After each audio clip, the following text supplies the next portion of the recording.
नमस्कार दोस्तों, आज का ये विषय में आप सभी को स्वागत करता हूँ।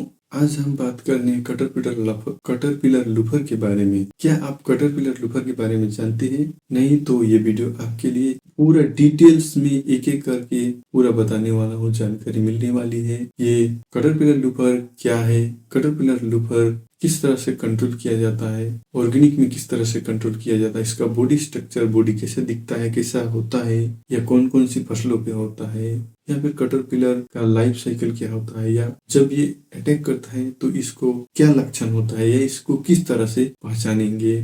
एक एक करके हम बारी बारी से हम इसका पूरा डिटेल्स देखेंगे।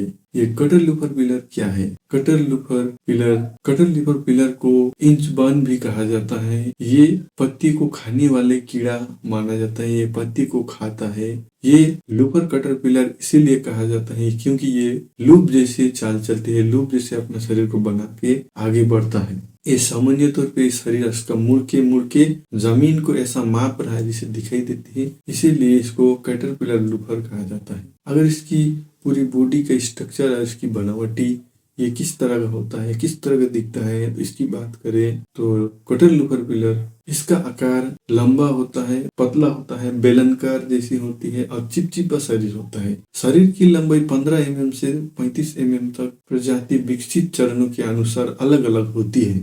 इसका शरीर का जो रंग है कटरपिलर का, वो हरा पीला भूरे जैसे दिखाई देती है और लाइनें होती है। कभी कभी ये पत्ती का नस की तरह होता है। सिर और कैप्सूल ये छोटा गोल भूरा हरा होती है। पैरों की जो संख्या 3 जोड़ी असली पैर होते हैं, 2 या 3 जोड़ी पीछे भी होती है। चलने का जो तरीका है, इसका पूरा लूप बना के इस तरह से जमीन को माप रहा है, इस तरह से ये चलती है। हिस्सा झुक कर लूप बनाती है। त्वचा की सतह चिपचिपी या थोड़ी मुड़ी हुई, कभी कभी बाकी या बाल मौजूदा होते हैं। छिपने की क्षति, आराम करते समय ये ठंडे जगह पे या पत्ती के नीचे पे या पेड़ के ऐसे छालों पे रहना पसंद करती है। अगर ये बात करें तो ये कौन कौन सी फसलों पे ज्यादा अटैक करते हैं पाया जाता है। ये चाय के अलावे ये बहुत सारे फसलों पे अटैक करता है, बहुत सारे फसलों को ये खाता है, नुकसान पहुंचाता है। आमतौर पे कैप्रेस, कॉलीफ्लावर, ब्रोकोली, बीन्स, पी, टमाटर, brinjal, chilli, mustard oil, soybean और टम्बाको, कॉटन, जूट इत्यादि फसलों पे अटैक करता है। इत्यादि फसलों पे ये होस्ट प्लांट बनाता है और ज्यादा मात्रा में इस लूफर कटरपिलर को पाया जाता है। ये एक खाने वाला पेट है। इसका पत्ती को, फल को खा के बहुत बड़ा फसलों पे नुकसान पहुंचाता है। अगर डैमेज सिम्टम के बारे में बात करें तो ये पत्ती को बहुत ही ज्यादा नुकसान पहुंचाती है। पत्तियों को आने में छेद करके कलंक जैसी आकार दिखाई देती है, कलंक जैसी उसकी आकृति को बना देता है। ये पत्ती के किनारे से काटना या खाना शुरू करती है। पत्तियों की कटी हुई या चबाई हुई दिखाई देती है। पत्ती झड़ जाता है और ज्यादा खाने से, पूरी तरह खा जाने से सिर्फ नस्ले या शेर या भेड़ केवल दिखाई देती है। सारे पत्ती ऐसा लगता है कि एक झाड़ा हुआ पत्ती जिससे पैदावार कम फसल होती है। फसल का कमजोर होना, फोटोसिंथेसिस कम हो जाना, इसका अटैक होने से, ये पत्ती को खाने से, ये पत्ती पे अटैक करने से ये पूरा पत्ती को खा के केवल सिरा भेन को छोड़ देती है, जिससे कि इसका पूरा ग्रोथ रुक जाता है। ये बहुत कम मात्रा में इसका ग्रोथ होता है। बहुत ही बड़ा नुकसान इस तरह से होता है। फूल या फल दोनों पे अटैक करता है। रात में ज्यादा मात्रा में कैटरपिलर खाना पसंद करता है और दिन में पत्तियों के नीचे में छिप कर रहना या शुरुआती में लगातार मुश्किल होता है। इसका लाइफ साइकिल के बारे में बात करें तो इसका जो लाइफ साइकिल है वो मुख्य तौर पे 4 अवस्था में 4 इसका जीवन चक्र होता है। पहला जीवन चक्र जो होता है अंडावस्था, और दूसरा जो होता है larvaवस्था, तीसरा जो होता है पुपावस्था, और चौथा जो होता है ये एडल्ट अवस्था। ये 4 प्रकार से इसका पूरा जीवन चक्र होता है। अब हम बात करते हैं अंडे की अवस्था। अंडे कैसा होता है इस अवस्था में? जब अंडे अवस्था होते हैं तो निचले आंकड़े और गुलाबी में दिखाई देते हैं। ये आकार गोल या गुलाबी के आकार होता है। यह रंग हल्का पीला होता है या थोड़ा सफेद भी होता है। अंडे निकलते समय 2 या 5 दिन तक का समय होता है और तापमान पर आधारित होता है। मादा एडल्ट अपने जीवन काल में 200 से 500 अंडा देने की क्षमता रखती है। और लार्वा कैटरपिलर की जो अवस्था होती है, सूड़ी अवस्था होती है या नुकसान पहुंचाने वाला अवस्था होता है। इसी अवस्था में सबसे ज्यादा पत्ती को या फसलों को नुकसान पहुंचाती है।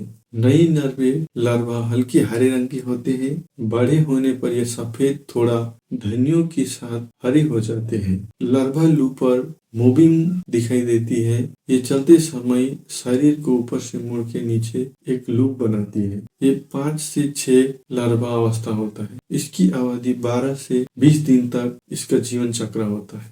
और पुपा अवस्था जो होता है, वे पुपा बनाने की प्रक्रिया मिट्टी के अंदर या पत्ती की तरह या पत्तियों के कर्चों में या पौधा की सतह पर होती है। रेशमी कोकून पतला हल्का होता है और इसका रंग का बात करें तो हरा भूरा हल्के धब्बे रंग के होते हैं। इसकी जो समय है 7 से 12 दिन का इसका पूरा जीवन चक्र होता है। इसके बाद में ये पुपा अवस्था से एडल्ट अवस्था में चला जाता है। जब ये एडल्ट अवस्था में आता है तो निशाचर पंथ होता है। ये रात में सक्रिय होता है। ये पंखों को लहरदार रेखाओं के साथ में भूरे ग्रे होते हैं। इसका पंख को फैलाते समय 25 mm से 35 mm प्रजातियों पर निर्धारित होता है। इसका पूरा जीवन चक्र 5 से 10 दिन तक इसका जीवित रहता है। ये मादा मिलन के 48 घंटे के भीतर अंडे देना शुरू करते हैं। अगर इसका केमिकल कंट्रोल की बात करें तो ये केमिकल कंट्रोल जब ये अटैक किया है, जो फसलों पे आया है, इतना सारा नुकसान किया है, तो इसको हम कौन कौन से तरीका से, कौन कौन से केमिकलों के आधार पे या कौन सा केमिकल यूज करने से इसका कंट्रोल या कीड़ा को खत्म कर सकते हैं या पूरा फसलों से हटा सकते हैं या निकाल सकते हैं, तो हम एक करके देखते हैं। जब ये अटैक किया है तो कई ऐसा केमिकल है जो बहुत पावरफुल होता है।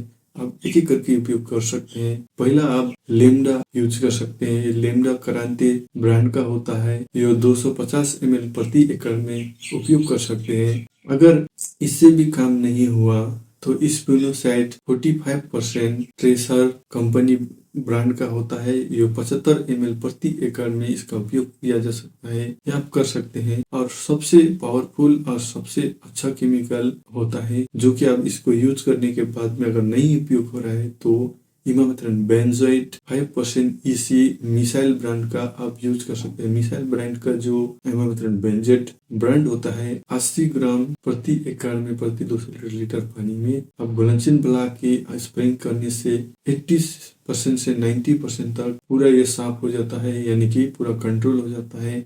इसका अच्छा रिजल्ट होता है। कई रिसर्च और कई कंपनियों के द्वारा ये आंकड़ा बहुत अच्छा माना जाता है। इसके बाद में आप क्विनल फूस भी यूज कर सकते हैं। अगर यदि एडल्ट अवस्था में है तो आप पुपा और एडल्ट अवस्था के लिए क्विनल फूस भी काफी कारगर माना जाता है। इसके अलावा अगर आपको बोटनिकल कंट्रोल करना है या ऑर्गेनिक में, तो कई प्रकार का इसमें भी एक्सट्रैक्ट पाया जाता है। इसको भी बहुत प्रयोगी और उपयोगी परीक्षणों के या ज्यादा करके फसलों में उपयोग किया जाता है। वो सबसे ज्यादा उस पॉपुलर केमिकल का नाम है नीम तेल। 15 ppm का होता है, 3000 ppm। ये बहुत ही कारगर माना जाता है। नीम बीज आक्रेट NSK 5%, इसका भी आप इस्तेमाल कर सकते हैं। कंजर का तेल, ये भी बहुत फायदेमंद केमिकल माना जाए, इसका भी आप उपयोग कर सकते हैं। या फिर मिर्ची लहसुन और इसका मिश्रण बना के, लहसुन का इसका मिश्रण बना के 2% से 5% लार्वा और निपा अवस्था में आप इसका उपयोग कर सकते हैं। ये एक्चुअली में रोकने वाले एक्सट्रैक्ट या रोकने वाले केमिकल एक्सट्रैक्ट माना जाता है। ये खत्म नहीं करता है बल्कि काफी हद तक नियंत्रण करता है। यह ऑर्गेनिक में माना जाता है। अगर इसके अलावे आपको बोटेनिकल में स्प्रेइंग करने के तरीका क्या होता है, 200 लीटर पानी पे और सुबह के समय में और शाम के समय, ज्यादा धूप में नहीं किया जाता है। ज्यादा धूप में करने से कोई फायदा नहीं, कोई काम नहीं करता है। इसका आर्थिक तौर से केमिकल का भी नुकसान होगा, समय का भी नुकसान होगा। इसलिए बोटेनिकल में याद करना है, ज्यादातर बोटेनिकल या ऑर्गेनिक दोनों में स्प्रेइंग करने का जो तरीका होता है, ज्यादा करके सुबह में देना, 11 बजे के पहले और शाम को 2 बजे के बाद एक अच्छा टाइमिंग माना जाता है। और कल्चरल कंट्रोल का बात करें तो खेती में साफ सफाई करना, मतलब खेती में जितना भी वीड्स, जंगल वगैरह अननेसेसरी उसमें प्लांट्स होते हैं उसको निकालना। मतलब वो जो प्लांट्स होता है बायोमास न्यूट्रिशन को ज्यादा लेता है, तो पौधों में भी हानि होता है। और वो एक जो वीड्स होता है वो एक्चुअली में पेस्ट के लिए, ये कीड़ा के लिए, कैटरपिलर लूफर के लिए होस्ट प्लांट माना जाता है, मतलब नुकसान करता है, उसमें बैठता है। तो अगर इसको निकाल देने से, साफ कर देने से वो बैठने का चांस नहीं होता है। इसीलिए इसको कंट्रोल करने का एक अच्छा कल्चरल तरीका, प्रैक्टिस है वो वीड्स वगैरह, जंगल वगैरह, जो अननेसेसरी सामान पूरा साफ कर देना, जिससे कि वो बैठ ना पाए। ये सबसे इम्पोर्टेंट बात। या फिर लाइट ट्रैप का इस्तेमाल किया जाता है। रात में लाइट ट्रैप यूज करने से, इसका जो लाइट है इसको देखने से ये पंतु जो होता है एडल्ट, वो आके उसमें चिपक जाता है, लटक जाता है, जिससे वो अरेस्ट हो जाता है। और इससे काफी हद तक नियंत्रण या काफी हद तक ये कम हो जाता है।